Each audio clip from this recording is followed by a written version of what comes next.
Los rastros de la cultura maya aún están vivos entre nosotros, tanto como los enigmas que dejó su paso por el mundo. Esta cultura que floreció gracias a sus maravillosos descubrimientos en las matemáticas, la astronomía, la arquitectura y el arte, un día declinó misteriosamente por causas que aún se desconocen, hasta dispersarse y desaparecer.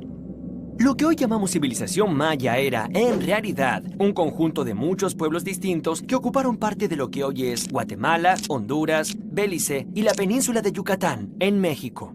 Les decimos mayas porque compartían un mismo idioma, un mismo calendario y una misma religión. Pero cada pueblo tenía su propia ciudad, su propio gobierno y sus propias riquezas. Los mayas estaban organizados en ciudades-estado.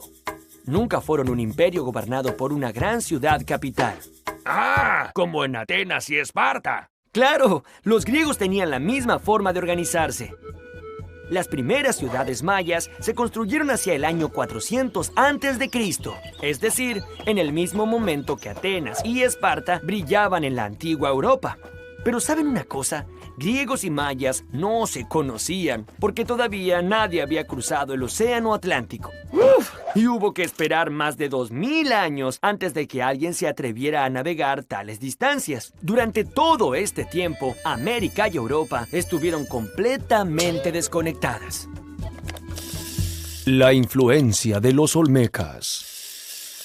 La región que habitaron los mayas estaba formada por mesetas regadas por las abundantes lluvias que venían del océano Atlántico por un lado, como del Pacífico por el otro.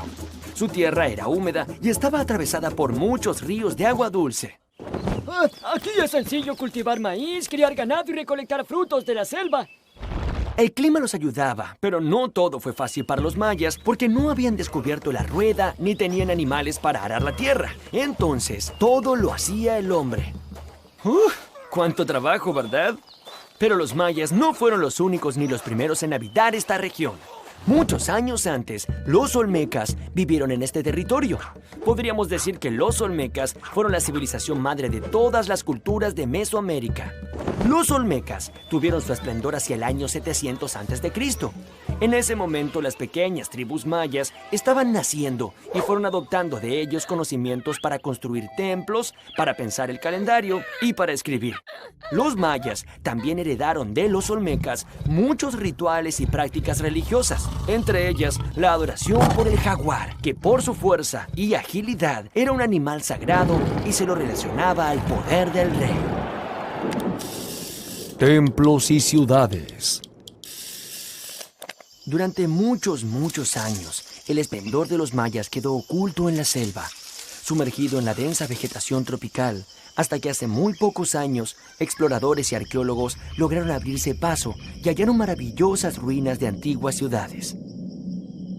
Estos hallazgos sorprendieron al mundo y permitieron conocer mejor aún a una de las culturas más complejas y refinadas de América. Todas estas ciudades eran parecidas. En el centro, alrededor de una gran plaza, se erguían las construcciones más significativas. Las pirámides, que eran grandes templos cuyas cumbres servían de escenario para las ceremonias de los sacrificios rituales. El pueblo, congregado abajo en la plaza central, participaba activamente de las ceremonias, cantando, danzando e implorando a sus dioses para que la sangre de las víctimas sea de su provecho. Los mayas eran muy religiosos y creían que todo lo que les pasaba a los seres humanos era porque así lo decidían los dioses. Por este motivo construyeron estos enormes templos donde practicaban rituales en honor a sus dioses.